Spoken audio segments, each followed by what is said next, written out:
Oh, by the way, we hot. Welcome to the RoundHouse RoundTable. Hey, thank you guys for the invite. All right, sounds good. Let's get it. I swear my glow up in lightning. Hot, yeah, something like lightning. This shit a hit on my psychic. She want me lick, I'm excited. See, I feel that's my business, and that's why I'm business minded. Need a push, get behind it. It's a science, apply it. Words come to words, and tried it. Get it bad, get inspired. Shoot your shot, just the effort. I admire. You're hired, ain't looking for friends at this point. Oh my God, my circle is smaller than the point. No cap. I'd rather sit already in voice No, than hearing the fake on their voice. We already have. Let me give you a proper welcoming to the show and to the RoundHouse RoundTable. To the table, we have our guy. Now he's our guy because he's here. Jeffrey Dutchie. Dutch. Oh, see, trying to get that man a nickname. I make nicknames myself. I can't help it, and they stick. I'm sorry. I was gonna ask if he be called Dutchie. Somebody called you Dutchie. It's happened for sure. I mean, past the Dutchie, it's gonna come up, right? Yep. Past the Dutchie. Oh, after retirement, you can turn to Dutchie. But it's nice to meet you. Welcome. So, first off, like where you from? So my dad was in the Air Force, so I grew up kind of everywhere. Hey, Dutch. No, he's still frozen at the top. Yes, super frozen. Mm-hmm. Dutch.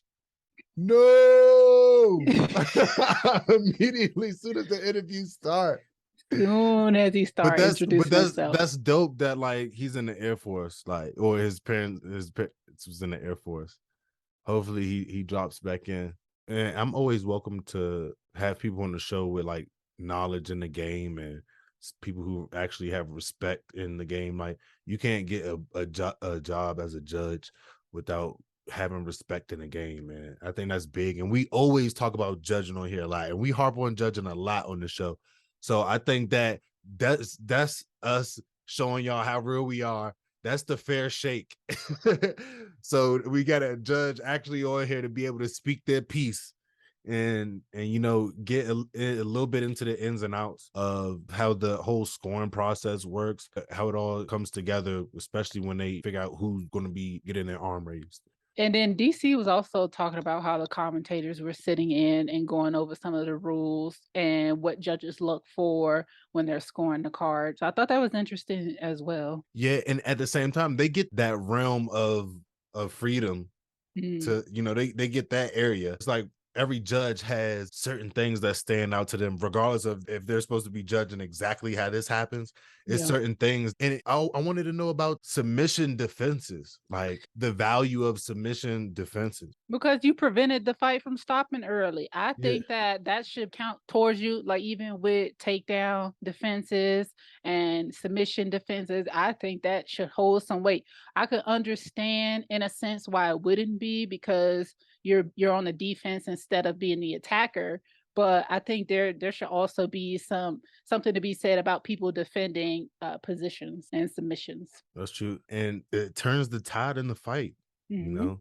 Absolutely. When people get out, it doesn't matter who's winning. Like if somebody gets out of a deep submission, they're either cheering or they're going off.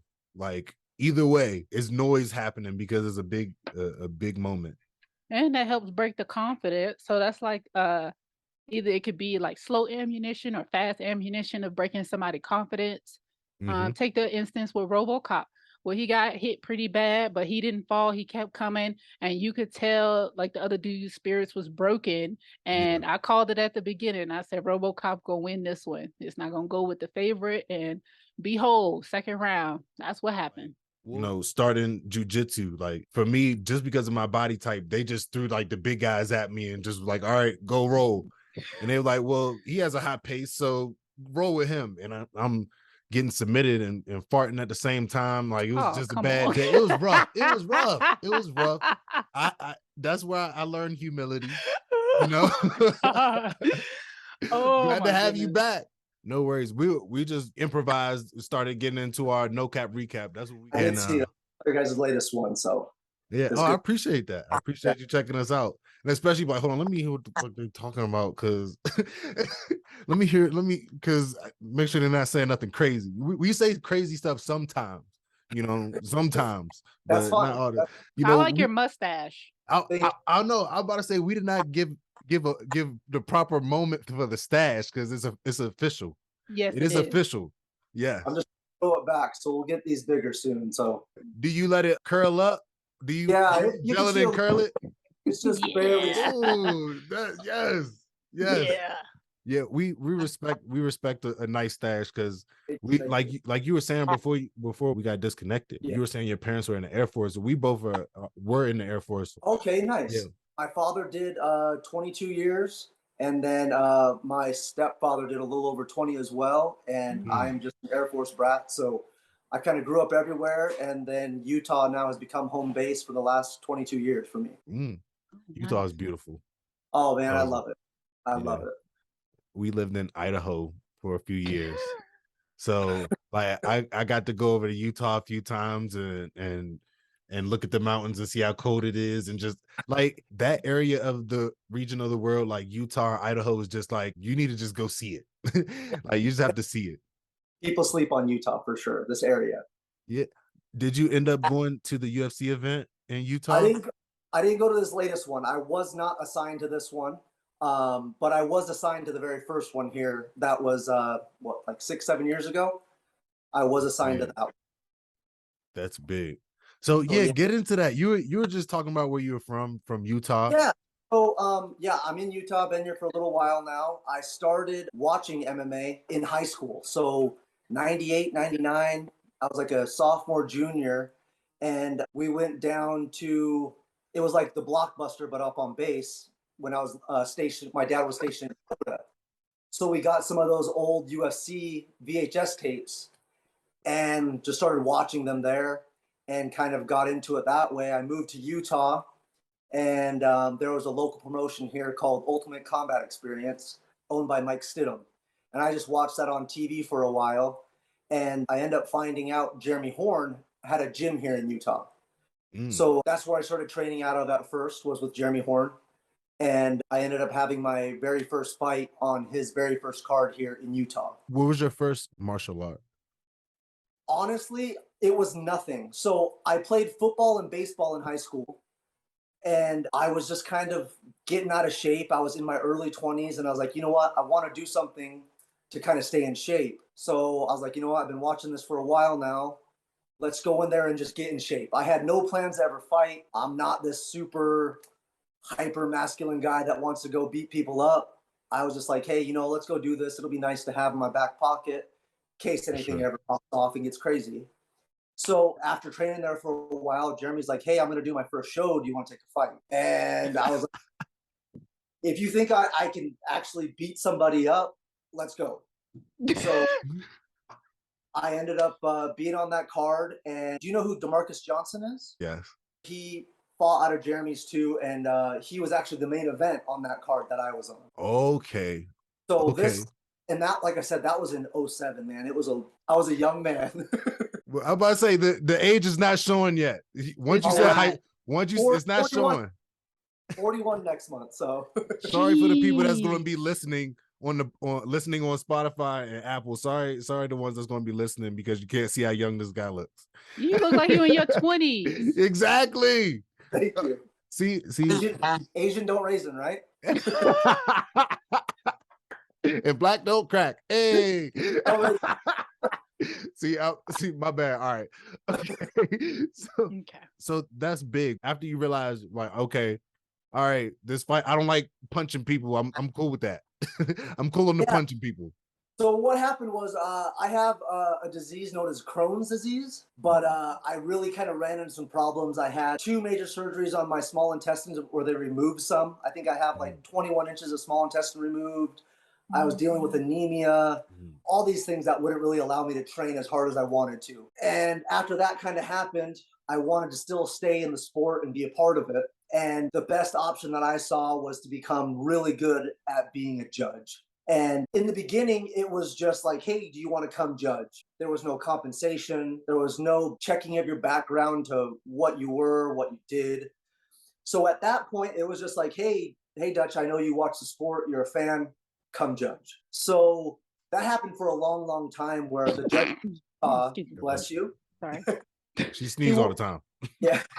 So we would just go to shows, and sometimes they'd be 2, 3, 4, 5 hours away, and I would pay my own gas, my own food, all that stuff just to go judge. So it eventually got to the point where another judge here in Utah, Dan First, went in front of the commission. We gave our reasoning of why we would want to start to get paid. We had to pay for our ABC trainings. I've had it with John McCarthy, Blake Grice. There's other judges that and referees that we'd go and, we'd pay out of pocket to go to these trainings, And it became to a point where you needed your ABC certification here. You had to have shadowing with some of the better judges, the more seasoned judges. So now it's much harder to break into. And there's a few people are taking those steps to get into it. I've been at it for like 15 years now. And, I haven't been able to enjoy the sport as a fan for these last 15 years. It's a weird area to be because I watch everything, I follow everything. But you ask me a question about who I think's going to win this fight this weekend, I'm going to tell you whoever deserves it at the end of 5 rounds or 3 rounds, whatever it is. I don't have an opinion on that. So just with that and some other things with the local commission here, I was like, you know what, it's time for me to be done and maybe look at doing some of those other things that I feel like I've been missing out on these last 15 years. I used to write articles for KSL News here in Utah. There was a point in time where I started the first local MMA news website. So just not being active in that part of the sport has really changed. And I kind of want to get back into that and see where that leads me. That's awesome. Yeah, it's been a super fun journey. Bellator's been here. I think they came in 2013 their first time. I've judged both of those. LFA, RFA, Invicta, all those guys have been here. I mean, judging a lot of these guys that the local circuit was their last stop before going on to the UFC or Bellator. It's really cool to be part of that. And Utah, people don't expect it, but we have shows here at least once a month, at least one show. And it's great that someone's willing to take those risks to have a show to be able to help these local guys get to the next level. And it has helped the commission get great judges, great refs, great inspectors that the UFC would actually look to come here and have events. So those guys, unsung heroes of MMA, the guys that put on these little shows and do something like this, those are the guys that deserve a lot of credit that don't get it. Exactly. They kind of give those guys a voice, the guys that are pushing up past that level. It's a big thing. Because some guys are, you hear their stories and they're talking about how they have to travel to 4 hours away every week or throughout the whole week just to train at this specific gym that has that attention and resources. Yeah, that's a big thing. It is. It is for sure. And it's been great to see these other commissions locally around here start to grow and more fights happening there. I've driven out to Idaho. I've driven out to Wyoming to judge fights out there. And the Wyoming Commission has invited me out there a couple times for some of their ABC trainings and to judge some of their events. And I mean, Wyoming went from these really tiny shows where I saw a guy spit out a thing of chew in the middle of a fight. It was insane. To having a legit commission who's wanting to step it up and really be taken seriously. So it's great where they didn't have a commission before. They let all that be done by the promoter, and there was really nothing to hold anyone's feet to the fire if something did go wrong. So you'd have these just wild shows, and some of the promoters did it good. They'd actually make their fighters take medicals and do blood tests, and some it was just like, hey, show up here close to this weight and you'll fight this guy. And it's just you want to do elbows or not? What rules you guys? So it's been awesome to see the sport evolve from that. I remember you'd see guys in the beginning that had no 0-0 stepping into a cage, and you're like, have you even trained at all? To guys who have no fights and their first time in the cage, and I'm like, damn, you're a monster already, and you haven't even stepped foot into a cage for an actual event. It's wild, but that's the way it is now, man. All these young kids. Yep, they're taking a route that you took. They're taking a route. They're just coming in learning MMA. And then just being able to have that well-rounded game, so it's like they put it together a lot earlier, differently than somebody who's like a wrestler, and then later on, they may put their hands together, and then maybe they put some kicks with it later. You guys, y'all Because it's a guy like that in our gym. Like he's doing wrestling right now, doing jujitsu, like he and Muay Thai at the same time, and he's just putting it all together already. Like it's crazy. Yeah, it is crazy, man. It's wild to see what these new kids are coming up, and you don't see really very many specialized guys anymore. It's super well-rounded and just amazingly talented fighters now. It's another level, and it's been awesome to watch that evolution of the sport and kind of be there in the beginning and have somewhat part of it, even if it was just Utah's MMA. It's been amazing to watch it grow and have to keep it all in. Yeah. That sucks. No, that hurts. Somebody would ask me something after a few shots. I'll lose my damn job. Yeah. With me, man. I'm just like, well, whoever's better that day, I just hope they win. I hope the judges get it right. So that's where like it'll be a conflict of if we're on here and we're like, hey, who do you think has this, or if we were like, what do you think about this judging for this event? So I mean, it's a hard one. I don't like to really. I mean, I do have those conversations with my peers in that group. Yeah. I mean, we have group texts and we talk. And we go, hey, what was so-and-so watching that night? Or like, were they watching the fights? Or, you know, we talk about like new rule, like, what was it? I think in 2017 is when they kind of changed the unified rules to say the damage, dominance, and duration. So we talk about those things to make sure we're all on the same page when we're watching fights Friday, Saturday night, and we're judging. We all want to make sure we're all on the same page too. So I get to have conversations about MMA, but they're just a really small subsect of what's going on. So it's something that was always on my mind about like how you said damage, dominance, and duration. Yes. When it comes to submission defenses, I was going to bring that up to you because I watched the episode to say. So here's what it is.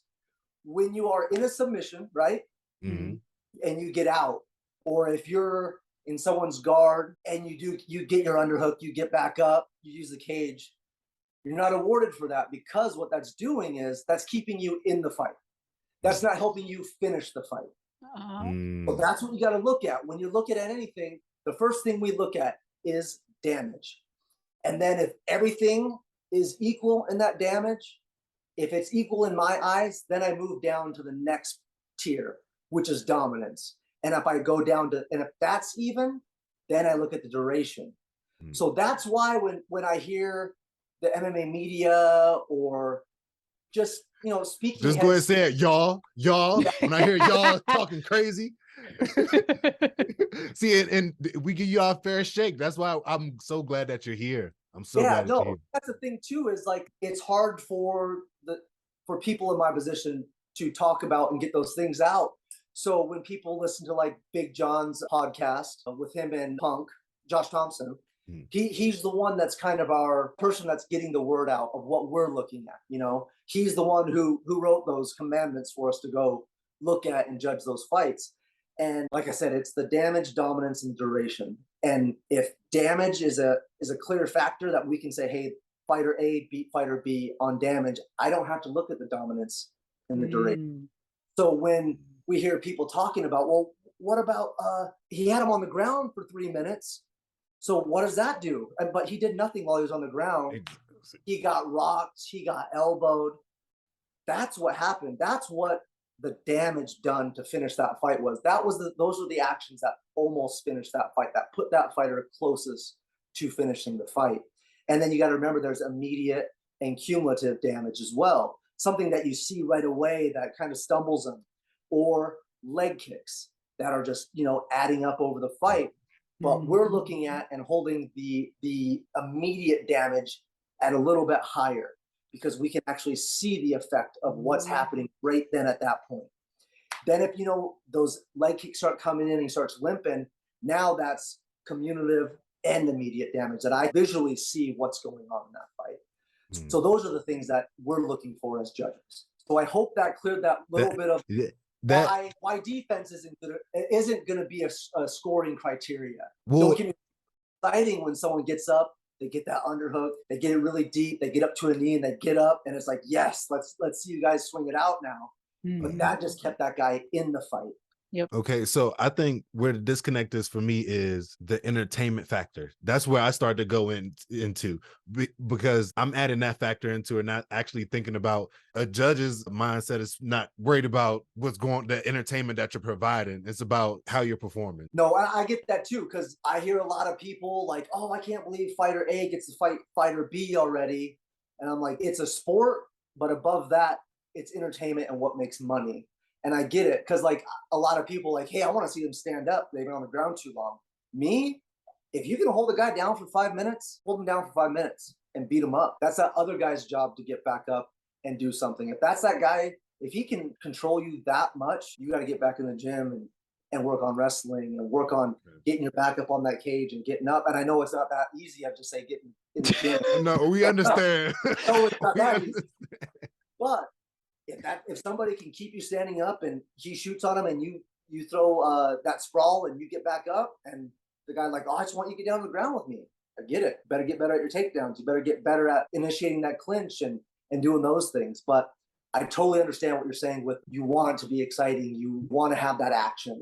And submission defense is a high point of action. People don't really take it in consideration, but like when you hear like the crowd going off, it's either when somebody just got knocked out or when somebody just got out of a submission, out of a deep one. Like, so when you think about like Volkanovski getting out of the mounted guillotine, like that was a high moment when it comes to like the audience crowd entertainment, but that's not a real factor.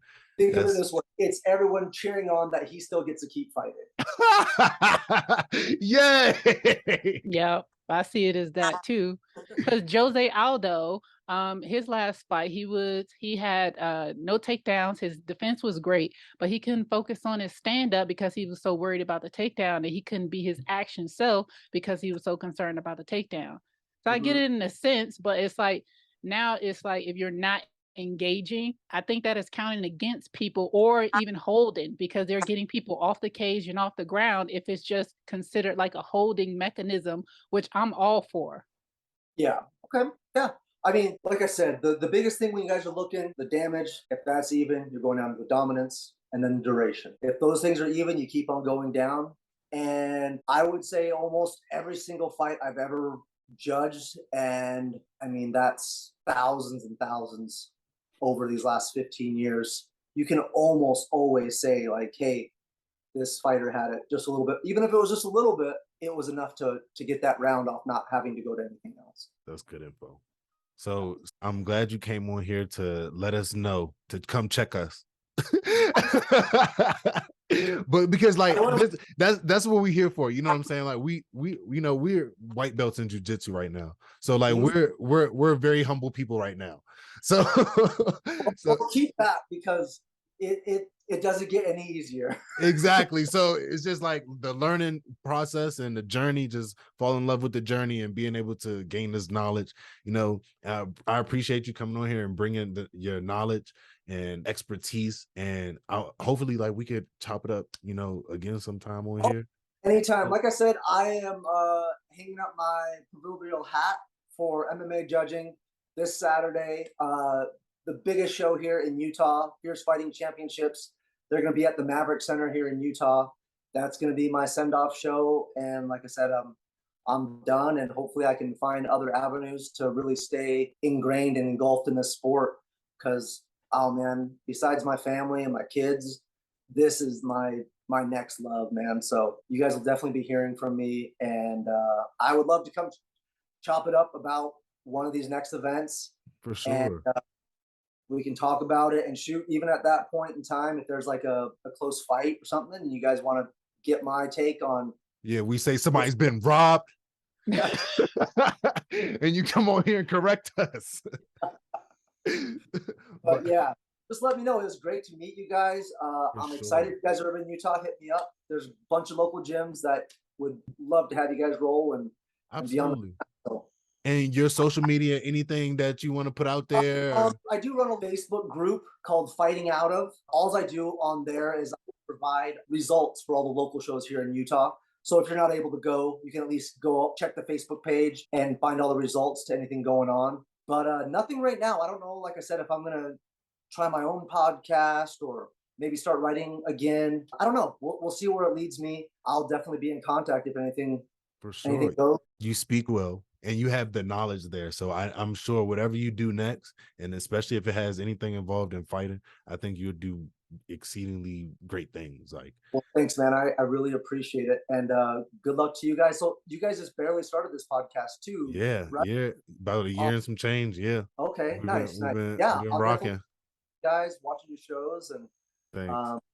Got a new fan, so appreciate it. Thanks. Well, we about to sign off real quick. I just wanted to tell everybody, hey, make sure you tune into RoundHouse RoundTable. Make sure y'all check this episode out for sure. We have official judge Jeff Dutcher. Because I was going to say Dutchie. I was going to mention them together. And we appreciate you just stopping by and just chopping it up with real quick. And we didn't want to take too much of your time, but RoundHouse RoundTable, make sure y'all check us on Spotify, iTunes, subscribe to the YouTube, click all the buttons and all the likes and all that. Y'all got it. And we appreciate it. It's me, Armani T, B, and the official judge. Dutchie. All right, man. And thank you for your service that you to the sport. And because that's people's career, you've helped, you played a big part. And we just want to say thank you again. And it's RoundHouse RoundTable. We out of here. Hey, thank you guys. All right. Thank thanks, you. man. All right. See you guys. And we bite. And we appreciate Dutchie for stopping by. No. Officially, no. When he said, hey, it's in the text message, when he said, hey, it's Dutchie in the text message, it's official. It's locked in. It's locked in. It's Dutchie. It's Dutchie. He said when he hang up his hat, it could be Dutchie, which is on Saturday. He said it's Dutchie already. So, hey, we appreciate you stopping by, and shout out Clue. I appreciate that. Thank you. And let's get into the no cap recap then. Let's do it. We're going to start it off with Nicholas Mata versus Cameron Van Camp. This one was a good win for Nicholas Mata because Cameron Van Camp was one of those guys that was supposed to be the one, like, prospects. So it's just like, it's good to see that he's leveling out and he's having to go through this fire where he has to actually learn, and him being fast and having a good striking is not just going to carry him through all the time.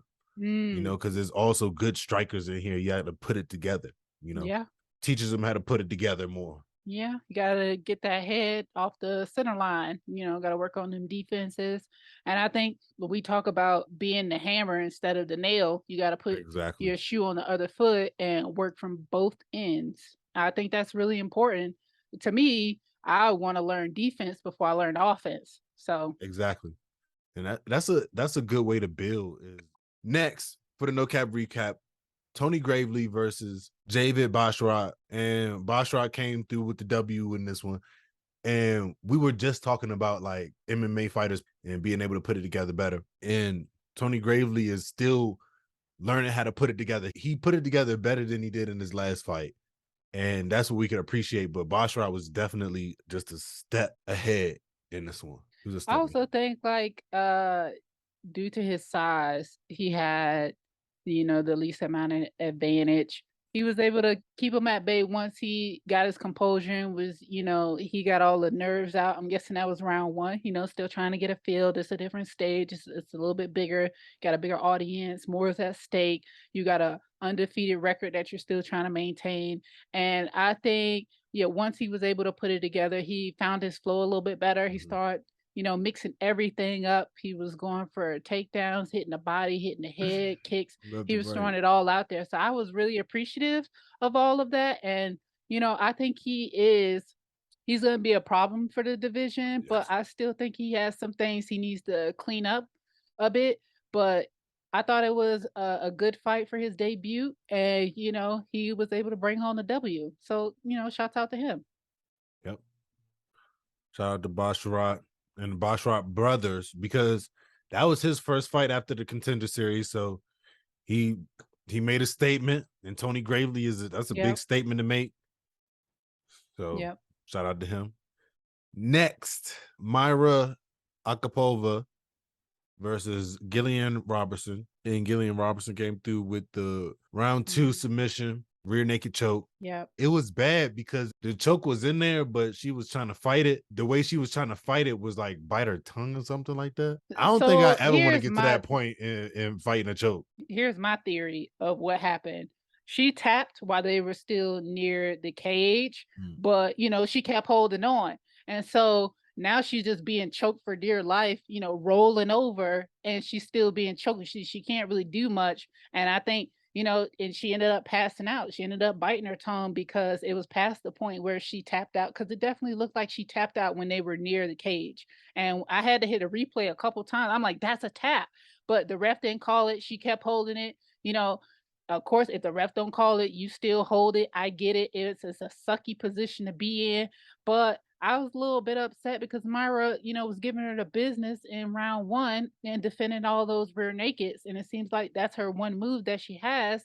But, you know, Myra, you got to work on your defenses, girl. You got rear naked and you got slept. That's all I can say on that one. Could have avoided that because I think she could have made that tap clear. You say tried to tap, like she did like this. That was not a clear tap, and she had other opportunities to tap. You could you could tap with your mouth, you could tap with your feet, you could tap with your hands. She been choked out. She was probably hitting a black round by the time you know she hit that. Yep, that was. But that's from her stalling out from not tapping in the first place, because that shit was deep. That shit was deep. Shout out Gillian Robinson. Like she got another one. This is a good W to get. Speaking of good W to get, next, Trey Ogden versus Daniel Zellhuber. He got the unanimous. Trey Ogden, he just pushed the pace more. He did. He didn't want to lose again. Who's going to be more of a dog? So he just threw more and overwhelmed Daniel, and Daniel literally was getting overwhelmed. You could see him not being able to put it together, and he put a 1 on that.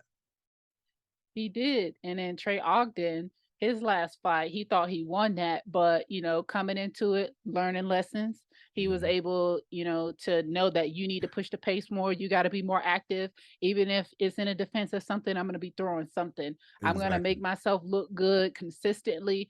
And, you know, Daniel, I believe this was his debut, and he, you know, you got that record and you're trying to slowly put it together, but not adrenaline dump. And he wasn't fast enough to put it together, unfortunately. So hopefully he get it together and come back a lot stronger, you know, confident and fluid to make it happen and take the W next time. But Trey Ogden was on a mission not to have a losing streak. It's the one loss. That's it. We're not gonna keep. We're not gonna keep adding on to that. So that's a good game plan to have. Absolutely. I think the speed was there. I think he just wasn't setting them up. I think he just wasn't setting up the strikes. And in between that, Trey Ogden, and in between him not being able to set it up, is because Trey Ogden was really overwhelming him. That was like the whole game plan. Like he was like, he's a sharp striker, so he has to set shit up and he has to get set and get his feet right. So Trey Ogden just took advantage of that. Yeah, absolutely. Next, speaking of took advantage of that, Loma Lukbumi versus Denise Gomez. She's new. A lot of them made their debut on this card. This was big for Lukbumi because, you know, her just making that big statement on Contender Series. And this was like unanimous decision, but it was like a masterclass. Like she showed how she's a different level since, you know, she had a few losses in the past that got her to this point. She showed up and she got it done. She really was staying out of the way of those power shots from Gomez and displaying her Muay Thai and her ground game as well. And her ground game. And her ground game. I'm sorry. Taking her down and keeping her down there. She really was displaying her ground game as well, and how she's being able to put it together as a mixed martial artist. That's that part. Yeah. That part right there. But shout out to her. I almost slept on the main point. The main thing was her. She was keeping her down there and beating her up. All right. Speaking of beating them up, put them down there and just beating them up. Next, Trevin Giles versus Louis Cosi. Trevin Giles got the unanimous. And Trevin Giles, this was probably the safest fight I've ever seen. Thank you for saying that. This was the safest fight. Oh, why? Was that the main point? That's the Yeah, that was the main point when this fight was over. He was like, that was the safest way he could have the did it. safest He did, win. and I understand Like, he didn't want to get knocked out again, and I get it. He got the W, but like, don't keep thinking it's gonna be that sweet. He stayed out the way, out the way, out the way. He stayed at distance, touch, did what he needed to do. But at the same time, like it seemed like he kind of frustrated Kosi. I guess that's a good way to do it. But I think the issue was he thought he was just going to come to welterweight and just knock Bama's out. And then happened the other way around. He was, oh, the power not too different. Okay, I got it. Sometimes that's what it takes. Judge, he definitely made sure that he was not losing this time at all. So he did what he had to do. Next time, I'm just saying, they're going to put somebody in front of you that you might have to knock the fuck out. and don't be afraid to. Like, those hands were looking fast. Ever since he dropped weight, he was looking super quick, super fast.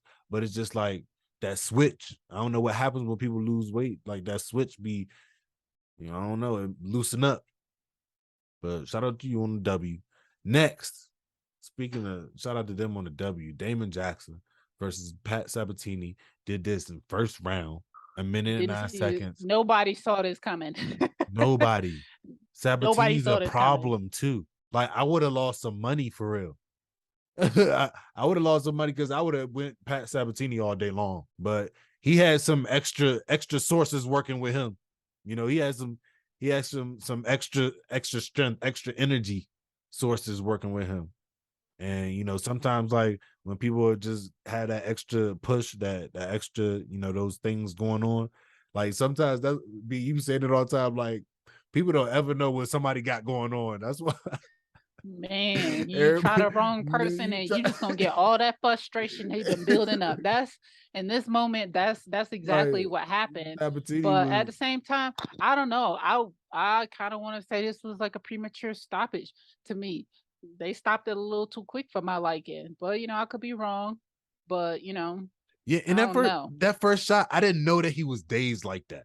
I didn't know that I didn't know him I didn't see him very like dazed, but I just saw Damon Jackson just start taking advantage. I'm like, all right, I guess he saw something that we don't see. That's what I'm saying. Which I would expect. I would expect him to see some shit that we don't see. Like, but if it's some shit I'm seeing and he don't see it, that's when I'm irritated.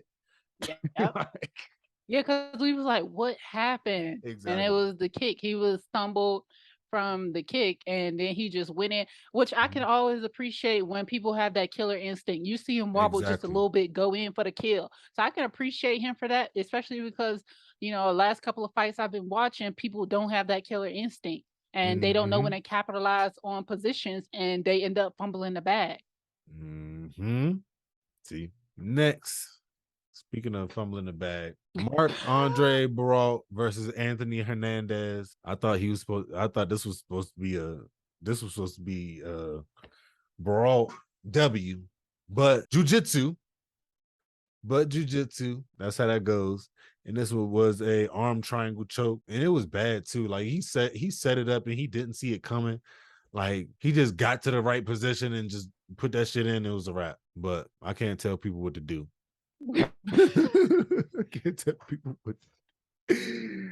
Right around 3 too. So who you think would have had it if it would have finished, if it would have went through? I don't know. I was more focused on what was happening with his ear. I'm like, what is that hanging out of his ear? What's going on?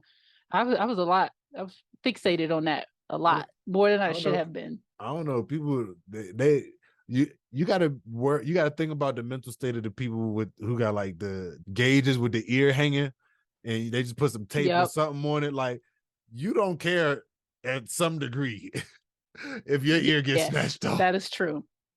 Yeah, I don't like that.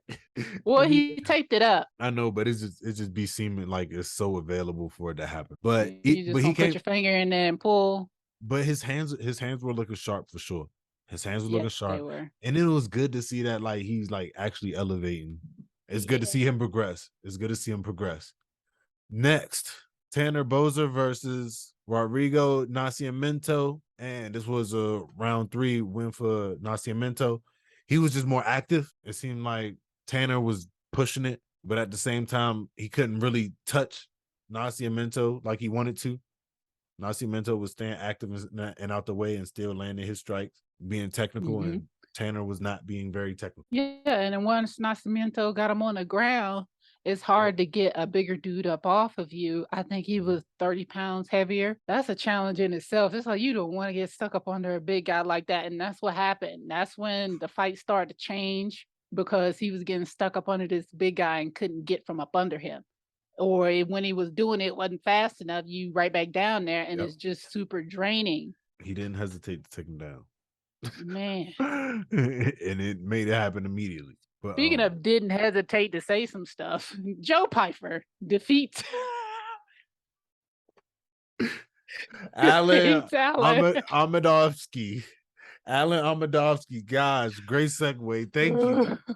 Thank you. Beat Joe Pyfer. Oh my God. I said beat Joe Pyfer. Beat Joe Pyfer. That's what his promo was saying. And this promo was a little too much. Come on. The beat Joe Pyfer. That's all he got. That's all he got right now. So he had to make it work. He had to make a positive, important statement for him because he was the only one on the Contender Series to get a contract that week. And he was the last fight. Dana White was saying beat Joe Pyfer. Yeah, I remember why he was saying it. I remember every reason why he was saying it. I'm just saying the promo of how the UFC cut it up. It was like beep beep beep beep beep beep beep beep. Like made it like maybe he did like, that. I wonder who was the creative director behind that part. Maybe it was him. But what I'm saying is like that is a huge statement when it's coming from the president of the UFC. That is something to brag about. They're saying be like him. And I think that's kind of the ride he was going with. And then he ended up still getting a knockout in his debut. He talked a little bit too much and exposed too much. You know, you can't tell people everything, but he still got it done. Yeah, don't be saying, hey, I don't know if you ever gonna get an opportunity again like that. But for future references, don't say no shit like that. If somebody give you money on the side, that's the reason why it's on the motherfucking side. Most people don't know that Dana White gave me money on the side and put me up in a place for a year. Like, most people don't know that. They know now. So and now motherfuckers about to be mailing and messaging Dana like, hey. Oh, and he got a bonus check. He got a fight performance of the night for that too. No, you need to beat Joe quiet. That's what do he have a nickname yet? No. Talk too much. That's what it should be. He can't hold hot water. The teapot. Blowing it all up. Joe spilling the tea Pyfer. Ooh, there it is. All right, next. Andre Philly versus Bill Algeo. Andre Philly is starting to elevate to the point where he like, you know, I'm starting to need some 5-round type shit. You know, Andre Philly thinking he needs some 5-round type shit. Just off that performance alone, he's saying he ready to represent for the featherweight. So big W for him. I don't like that he fumbled. The rear naked choke bag. 2 rear naked. They was deep. They was in. He had his hand blocked. This mofo twice pulled his arm back. Like, dude, hide it. Like, what? Even just hold it. He's tired. You got your hand to squeeze a little bit more. He had it. It was so frustrating watching it because he had it. And if you're not practicing the one arm rear naked, you sleep. Because you're going to get that more than you get the one with 2 hands. And I was just so frustrated watching that because he had it. He just had to be patient. And he lost his patience. But good job on Bill because he stayed patient, didn't freak out, and got out of it twice. So good job on you, Andre. You fumbled it bad. I did work on it. It's the cradle, and it's all shoulder. It's not straight back. You can't do that. You gotta drop it over. That motherfucker, get the neck in the middle and pull that motherfucker. Drop that bitch over. But even if you gotta grab your shoulder, because I saw you ball up your arm next to your shoulder, so you could have grabbed your shoulder, grab that motherfucker and pull. Like, but it's all right. That's why I think when I be watching these videos, I really feel good about the level of jiu-jitsu that we're learning and who we're learning it from, like, and how they choose to pay attention to detail. Because there's guys they're like, oh, I'm in the jiu-jitsu, I'm always on the mats, I always got a gi on, and they just like it just they blue belt, purple belt, and it just be like the simple stuff, like watching Dustin Poirier in close guard for a whole round. That still hurts my soul. I don't know, like that, like that. He forgot he was a black belt. That was He a didn't want to disgrace make to the it sport. worse. He wasn't doing nothing in close guard. But shout out to Andre Feely. Got another one, Dunzo. Next, Chidi Njokuani versus Gregory Rodriguez. Fight of the night right here. Like I said, it was going to be because it switched so fast. But Chidi. I know RoboCop, he's usually a slow starter. And that was like the little downside to it. But once he got that gash in the middle of his forehead, he knew he had to turn it up. He knew he couldn't do 3 rounds with that big ass gash in the head. It was just dripping blood all over the place. But the artery was showing, like that artery in your forehead. That shit was so nasty. It was. I know he got staples and fuck stitches. The man got staples in it. You had that man sliced up bad. He did. And it is just like the only thing that defeated him was your gas tank. Yep. Your own gas tank defeated you. I think his morale too went out the window as well. Punching that motherfucker to his face fall off. No, coming in the second round when they got off the stool, he just looked defeated. He's like, this man keeps standing and he's not going anywhere. The same thing Corey Sandhagen said. He's like, I keep hitting him, but he's not going away. Okay, you got to keep pulling them weapons out. What y'all understand is like the cuts, don't be distracted by the cuts. The cuts is just your elbow pinching in between their bone and your bone, and you're creating a cut. That's not knocking nobody out. That's going to make somebody bleed. I don't know if they're going to be lightheaded, but you're making cuts. You're not making actual strikes. The chin line, the temple line, the back of the ear, those areas, like y'all are making cuts on the forehead and right on, like those areas not about to knock nobody out. It's cool. It's nice for show, but those elbows is good if you're going to put them in the right spot. This is letting y'all know to be, okay, it's cool to get the blood and all that shit going because that's damage. But at the same time, you got to be a sniper. You got to put that shit right where it need to go. Yeah, but also you can get a doctor's stoppage off of, excessive bleeding, excessive swelling in the right spot. So I do believe that in spot right here, you keep touching it enough and it opens up big enough, you're going to get a TKO. So no, it's not putting the person out, but keep picking at it. Just keep, tearing it down, little piece by piece. Like Sandhagen did. Like Sandhagen was rubbing his motherfucking fingers in that shit. Yeah. Man, we ain't gonna talk about that. Because Sandhagen, he knew he didn't have the power. So guess what? He had to pull out his alternate weapons, which is why it's important that you use, like, your whole body is a weapon. Use it. If my power is not gonna beat him, guess what? My elbows will. And that's exactly what happened because he knew he could not knock Song out. He couldn't. He was more powerful, which is why he stayed out of the way. But, he got that doctor stoppage. He got that cut and just kept going. It kept throwing them elbows. Yeah. He did not stop. He increased the amount of elbows that he was throwing. Yeah, and he was people. He was digging in it, trying to open the cut more. Trying to open the cut more. It's just like, but it's like Sandhagen learned all those small tricks along the way by fighting these high level guys and seeing the dirty little shit that they do. Yep. And he's trying to do it your way, bro. Do it the way you've been doing it. He is. He's a smaller guy with not as much power. You have to use your other weapons, and his elbow is a perfect weapon. I'm not saying don't use your weapons. I'm just saying, like, normally he wasn't the type of fighter that do little dirty shit like that. That's all I'm saying. But I'm saying now he's fighting at a higher level. It's just like, all right, got to do what I got to do. Kamaru Usman grabbing the gate, three rounds in a row. You just fought number 10, sir, and he almost took you out. You know what I'm saying? So that's true. Please keep in mind this is a tight fight. This was going, but he was winning the rounds. I think I gave Song like 2 rounds. I think I gave him Song 2 rounds and Sandhagen the other 2. Yeah, other 2. I think they was about to go halfway into it. Yeah, it was super close. But I think maybe it was leaning more towards Sandhagen. But that's why I wanted the fight to finish so bad. Because like every second it was a problem because that he was standing up with Yadong because Sandhagen, it seemed like his cardio was like becoming an issue, and Song Yadong was still moving forward and being a problem. So this was a good main event. Corey Sandhagen puts on good fights. I think he puts on good fights because I don't know if it's just like his punching power. It just seems like it just takes him a longer time to do it with his hands. Unless he's like doing a flying knee or something, unless he's catching somebody with a flying knee or something. Use all your weapons. I ain't mad at it. But I'm just saying, standing up, boxing straight, like Song Yadong was really in there with him and taking his shit. Yeah. Like he was taking that shit. But shout out Corey Sandhagen. I don't know what happens next. I don't know what this win over Song Yadong proved. It is a so stop. Two judges had it as tied, so they gave them split.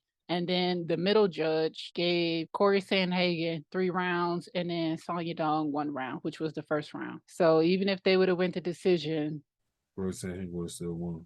Maybe, according to the other 2 judges, maybe not, because it would have been, yeah, that shit was tied. It was 38-38. That 5th round would have made a huge decision when it could have went either way. But the way his eye was swelling up and all that blood dripping in his face, once you knock the Vaseline off and get the blood dripping again, you're right where you started.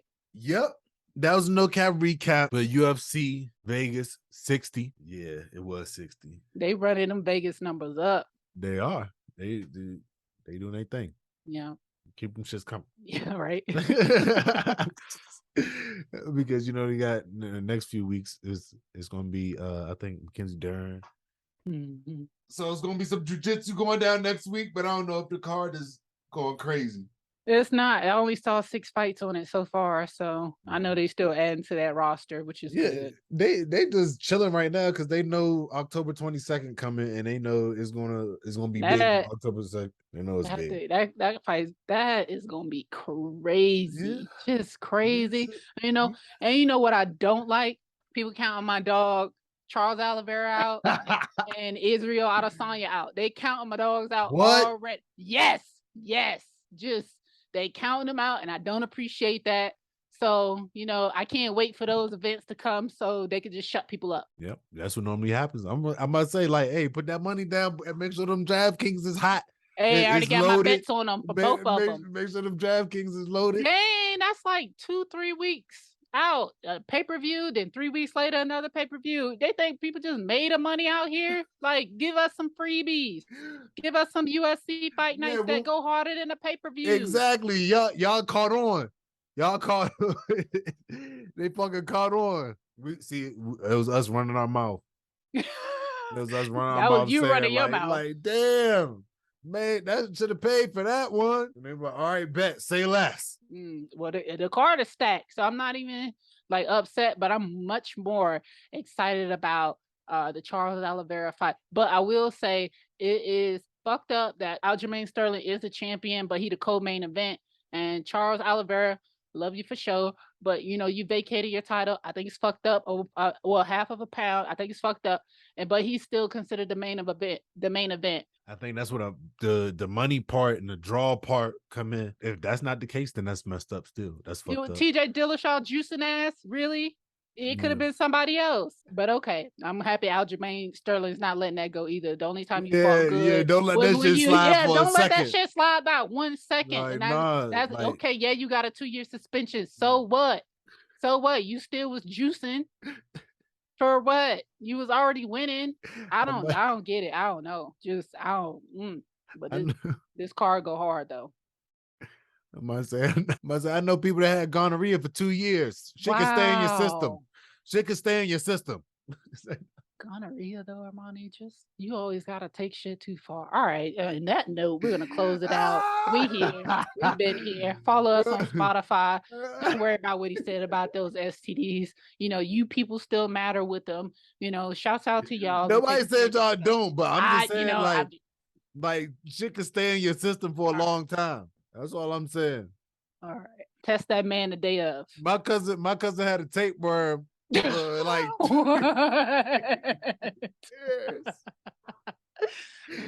so shit could just be in your system. But all right, talk to y'all. Appreciate it. Yeah, hey, appreciate y'all rocking with us. It's the RoundHouse RoundTable. Follow us on, like B said, Spotify, iTunes, everything, YouTube, Twitter. We talking shit on there. We are talking shit on there, even B. I don't have make access sure to Twitter. That's make not sure me. y'all- That's not me. That's I don't not know how to me. use. I don't know how to use Twitter. So please don't add me in there. That's not us. Nope. That's not us. I don't know these people. But all right, we appreciate y'all rocking with us. This is RoundHouse RoundTable, and we out of here. That's why I use the heat as a sword. Cause keep the peace is important. They go keys for you. Say please. That's one, please. Don't need. No one, that's two, please. Don't leave. That's 3, 4. If you do.